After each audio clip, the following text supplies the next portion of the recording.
puisqu'on vient d'aborder le sujet Emmanuel Macron, que devient-il? Ah bien écoutez, notre Macron national nous en a fait quand même de belles depuis un certain nombre de jours. Cet entretien d'actualité, ça faisait quelques semaines qu'il n'y en avait pas eu, puisqu'entre-temps je suis allé en Polynésie, j'ai beaucoup voyagé, on a organisé la manifestation du 1er mai, j'ai fait un entretien direct, mais cet entretien d'actualité donc reprend quelques affaires qui se sont passées depuis une quinzaine de jours. Macron s'est rendu aux États-Unis d'Amérique. Alors aux États-Unis d'Amérique, ça a été un festival d'humiliations les plus extraordinaires les unes que les autres. On a vu d'abord M. Macron à la Maison-Blanche. Il y a une photo qui a fait le tour de la planète, où il est tiré, comme ça, par la main, par Donald Trump sur le parvis de la Maison-Blanche. On a l'impression d'une espèce de chiffre-molle, de marionnette sous hypnose, un pantin désarticulé qui est là, pas comme s'il était sous psychotrope, il avait peut-être fumé de la bœuf, je ne sais pas, enfin il est là. On n'a jamais vu ça. Et avec le Donald Trump qui le tire comme un chien tiré en laisse. Bon. Ça, c'est la première photo absolument ravageuse. La deuxième photo, la deuxième séquence la plus dingue que j'ai jamais vue, je crois, dans les relations diplomatiques, c'est ce qui s'est passé dans le bureau ovale, lorsque le président Trump a humilié d'une façon, comment dirais-je, cosmique, asymptotique, enfin quelque chose d'ubuesque, a humilié le président de la République française en disant devant les gens « Il est parfait, regardez, il est presque parfait », parce que le discours qu'il a tenu au même moment, on a parlé de l'image dans la presse, mais on n'a pas parlé du texte. Il a dit « He's presque parfait », il a dit « va être parfait », et à ce moment-là, Donald Trump se permet de prendre des pellicules qui étaient tombées sur la veste du costume de Macron, voilà, et puis de dire, voilà, il commence à retirer les pellicules en disant, voilà, maintenant, et après il dit maintenant, il est parfait. Ça veut dire quoi? Ça veut dire qu'on avait l'impression d'un salon de toilettage canin avec un caniche, voilà, un bichon, n'est-ce pas? On mettait une petite faveur autour, et puis alors on lui brosse le poil du caniche. Puis voilà, mais il est parfait maintenant. Médor, tu es parfait. Voilà, c'est ça. Quelle humiliation! Est-ce qu'on imagine Kennedy en 63 rencontrant Charles de Gaulle en disant Charles de Gaulle, excusez-moi, vous êtes presque parfait, mais là vous avez une crotte de nez qui est tombée sur votre cravate, on va la retirer devant toute la presse mondiale. Évidemment non. Donc ceci n'est pas un hasard. J'ai eu l'occasion, je l'avais montré sur notre site, vous retrouverez l'article, d'expliquer que les dirigeants américains qui suivent des cours faits par la Fondation Carnegie, par également tout ce qui est la gestion corporelle, etc., utilisent la gestuelle pour faire passer des messages, puisque c'est un monde d'images. Alors j'avais appelé ça la papade sur l'épaule. Rappelez-vous comment George W. Bush avait mis systématiquement la papade sur l'épaule de Nicolas Sarkozy, pour montrer que c'était lui, le boss, qui dominait la France.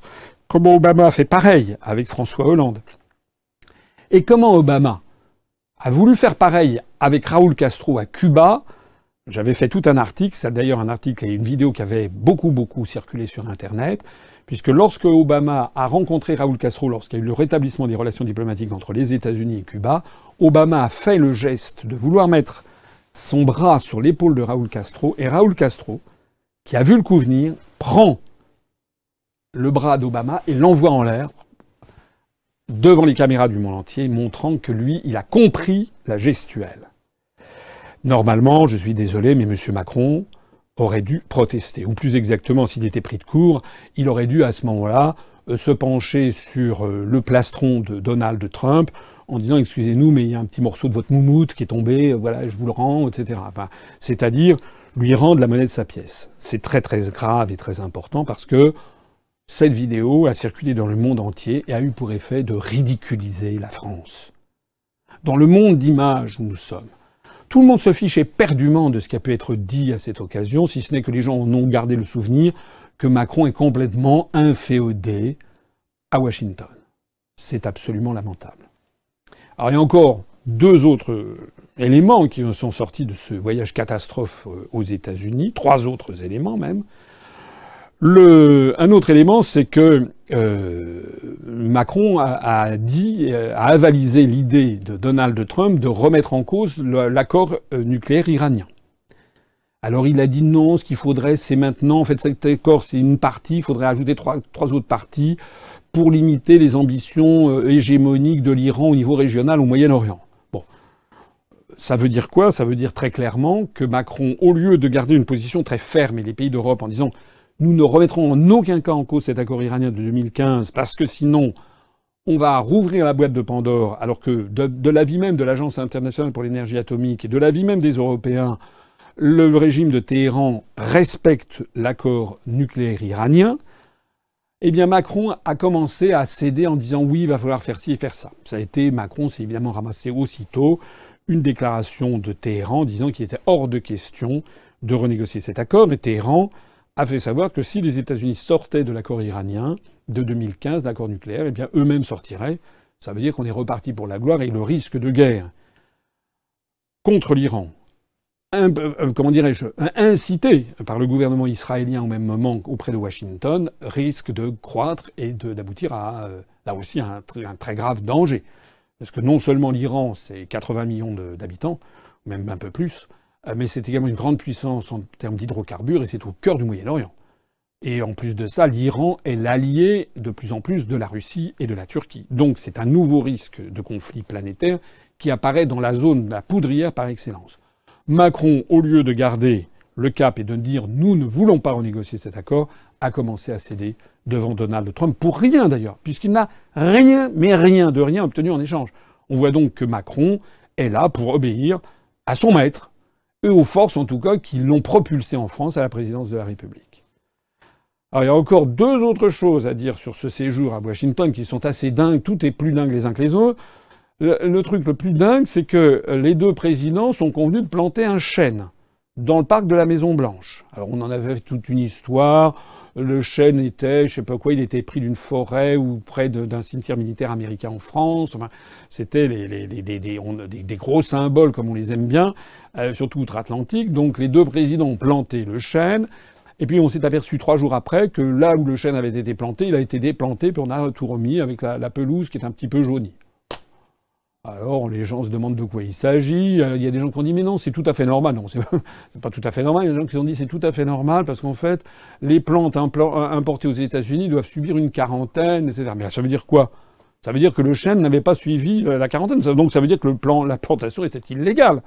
Parce que c'est trop tard. Si on plante un chêne, si on plante un végétal, il doit subir la quarantaine avant d'être planté. Parce qu'en l'espace de 24 ou 48 heures, il a déjà pu essaimer ses miasmes. Ça veut donc dire que normalement, les autorités américaines les autorités sanitaires américaines devraient se retourner à la fois contre le président des États-Unis, le président de la République française, et le président de la République française notamment, pour avoir introduit en fraude un végétal qui n'avait pas lieu d'être. Donc ça veut dire c'est ça que ça veut dire concrètement. Maintenant qu'on nous dise non, le chêne va subir des examens, bon, moi je demande à voir. Je pense d'ailleurs qu'on n'en aura plus jamais de nouvelles de ce chêne en question. Il est tout à fait possible aussi, tout simplement, que Donald Trump, qui semble vraiment un personnage assez fantasque, il est dit après, dès que Macron avait tourné les talons, que Donald Trump ait dit bon allez, enlevez-moi ça, débarrassez-moi de ce plumeau affreux, on débarrasse. En attendant, ça fait mauvais genre. Ça fait mauvais genre qu'un symbole soit ainsi traité, et même si c'est vrai qu'il doit subir une quarantaine, c'est un très mauvais symbole quand même. Ça montre d'ailleurs une désorganisation de l'État. Un voyage aux États-Unis, ça se prépare pas en 3 semaines. Ça devait faire sans doute 6 mois ou 1 an ou peut-être 8 mois que c'était programmé. Ils auraient pu à ce moment-là, si c'est ça la bonne raison, vérifier que le chêne est bien subi les examens nécessaires. Voilà. Et puis alors la dernière scène que je retiendrai de ce voyage aux États-Unis, qui a été ubuesque d'un bout à l'autre, c'est un passage où Emmanuel Macron est reçu à l'université de Washington. Il est interrogé comme ça sur la politique internationale et le président de la République française a dit très exactement ceci devant les étudiants, qu'il espérait qu'il allait faire des offres de bons offices pour intervenir et pour faire parvenir, qu'il avait bon espoir, je ne me rappelle plus la formulation exacte, d'intervenir pour régler l'affaire ou pour faire reprendre le dialogue entre la Chine et le Tibet et le Dalai Lama, entre Pékin et le Dalai Lama. Et donc il voulait faire une mission de bons offices entre la Chine et le Dalai Lama. Voilà. Alors je ne sais pas si vous vous rendez compte du grotesque de l'affaire, mais pour que vous compreniez bien le grotesque de l'affaire, vous imaginez tout simplement le président, par exemple, Xi Jinping, arrivant à Moscou et disant devant des étudiants moscovites, des étudiants russes, disant qu'il a décidé d'essayer de jouer les bons offices entre Paris et Ajaccio. Voilà. Entre Emmanuel Macron et Jean-Guy Talamone pour essayer de rapprocher les points de vue. C'est dingue. C'est dingue. Monsieur Macron est dingue. Il ne se rend pas compte du grotesque de ce qu'il dit. C'est-à-dire, vu de Pékin, qu'est-ce que l'on peut penser de ce zouave qui a 40 ans, qui ne connaît rien à rien, qui ne fait que des bévues internationales, qui là encore vient de faire un pas de clair s'agissant de l'accord nucléaire iranien, qui se fait traîner comme un caniche récalcitrant par Donald Trump, et qui dit « Attendez, je vais régler les problèmes entre Pékin et Lhasa ». Des problèmes qui durent depuis 1959. Non, bon, c'est un plaisantin, enfin, c'est un mauvais plaisantin. Et puis, on n'en a pas encore fini du père Macron, parce que Macron s'est rendu en Australie. Voilà. C'est-à-dire à croire qu'il ne sait pas quoi faire en France. De fait, c'est vrai qu'il n'a pas grand-chose à faire, puisque toute la politique consiste à appliquer les directives venues de Bruxelles. Donc, il y a un moment à partir duquel on se lasse. Et notez bien, d'ailleurs, que tous les présidents de la République française, maintenant, sont en train de se transformer en stewards. C'est-à-dire passent leur temps à circuler. On l'avait vu, enfin tout le monde s'en fichait, mais la fin du quinquennat Hollande, dans les derniers mois, c'était dingue. Monsieur Hollande s'est rendu au Chili, en Colombie, enfin voilà, il faisait du tourisme, il avait rien à faire, il était là. Alors il était reçu par les présidents colombiens, au Chili, je sais pas où. Voilà, donc Macron, il en est là. Et donc il est allé en Australie. Alors je ne suis pas contre le fait d'aller en Australie. Bien sûr, c'est bien d'aller en Australie. Mais la situation est suffisamment grave en France pour pas forcément aller tous les 4 matins dans un pays étranger. Mais c'est pas tout. C'est qu'en Australie, encore une fois, Macron s'est ramassé d'une façon lamentable. D'abord, il a eu cette formule, il a tenu comme ça un grand discours. Alors, je ne sais pas si devant le Premier ministre australien, M. Turnbull, ou devant la communauté des Français expatriés en Australie. Enfin, il a fait un grand discours, là, typiquement comme les discours que nous pondent les services du Quai d'Orsay ou de l'Élysée en ce moment.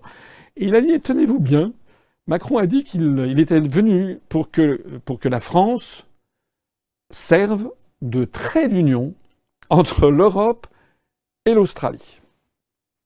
Voilà. De trait d'union entre l'Europe et l'Australie. Alors je vous demande de méditer ça, parce que ça fait partie de ces discours qui peuvent, un peu ronflants comme ça, qui peuvent impressionner le commun des mortels. Mais réfléchissez, qu'est-ce que ça veut dire concrètement que la France, que Macron veut faire de la France le trait d'union entre l'Europe et l'Australie? Ça veut dire par exemple que les Britanniques, dont l'Australie est quand même une ancienne colonie, qui a été peuplée presque exclusivement, du moins pendant plus d'un siècle et demi, par des Anglais, que l'Australie qui fait partie du Commonwealth, que l'Australie dont le chef d'État est la reine d'Angleterre, Macron croit vraiment que le gouvernement de Londres, que les Anglais vont demander à Macron « Pouvez-vous servir de trait d'union avec Sydney et Melbourne et Canberra parce qu'on a besoin de vous ?»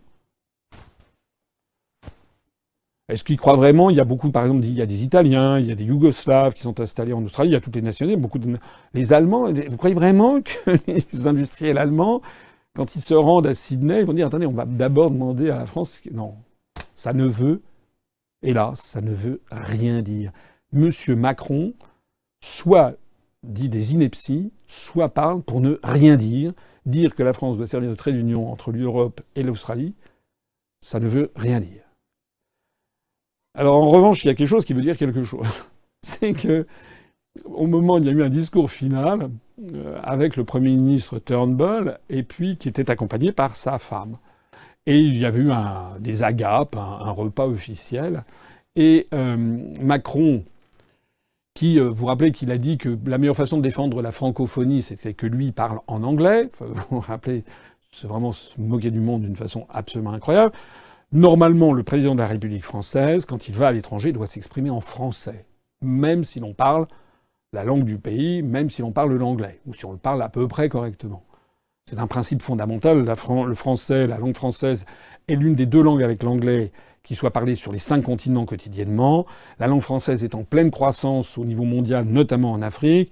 La langue française et la francophonie doivent être des objectifs stratégiques de la France. La langue française est une des 5 langues reconnues officielles à l'Organisation des Nations Unies. Il est absolument fondamental pour le rayonnement de la culture, de la civilisation française, de notre langue, etc., que le chef de l'État français ne se départisse jamais de cette posture qui avait été celle de tous ses prédécesseurs. On ne parle à l'étranger qu'en français, sauf Charles de Gaulle avait de temps en temps lancé deux, trois mots dans des langues qui d'ailleurs n'étaient pas l'anglais. Il avait parlé en espagnol à Mexico, il avait parlé en allemand en Allemagne. Il avait essayé de faire un petit peu de donner des. Mais là, on n'en est pas là. Monsieur Macron, lui, essaie de parler systématiquement l'anglais partout. Le problème, c'est qu'il se croit un parfait anglophone et ça n'est pas le cas. Et là, il a fait alors un impair. C'est le moins qu'on puisse dire. Il a fait un impair catastrophique puisque il a cru complimenter la femme du Premier ministre australien en disant que Madame Turnbull, que M. Turnbull avait une femme delicious. Donc il a fait une erreur. Hein, c'est ce qu'on appelle un faux ami. Parce que delicious, il a pensé à l'expression française votre femme est délicieuse. Ça veut dire votre femme a de la répartie, elle est sympathique, elle est de bonne conversation, elle est extrêmement gentille, sympathique et agréable. Et elle nous avait fait préparer un dîner. Donc c'est ça qu'il a cru dire, delicious. Mais sauf que en anglais, delicious, ça ne s'applique pas dans le langage châtié à une personne, ça s'applique à une chose. En revanche, si on applique ça à une personne, c'est très vulgaire, c'est à connotation sexuelle. Excusez-moi la grossièreté de ce que je vais dire, mais c'est exactement comme si le Premier ministre britannique ou le Premier ministre australien venant en France, maîtrisant mal la langue française, disait devant toute la presse « Oh, Madame Macron, elle est vraiment bonne !» Voilà. On imagine l'éclat de rire général qui accompagnerait cette déclaration. C'est exactement, en sens inverse, en miroir, ce qui vient de se passer en Australie. Ça a été le délire en Australie sur tout le web, voilà, sur tout Internet. Voilà un petit peu M. Macron, décidément, qui nous ridiculise, non seulement démolit en France tout ce qu'a fait les Azous de la France, vend le TGV aux Allemands, démolit le droit du travail, tape sur les retraites, démolit les services publics, etc. Mais quand il va à l'étranger, je crois que je vais faire un jour une conférence spécialement dédiée à ça, une dédicace spéciale, tous les faux pas extraordinaires, toutes les bévues, on n'a jamais vu ça. C'est pire que François Hollande d'Emmanuel Macron à l'étranger.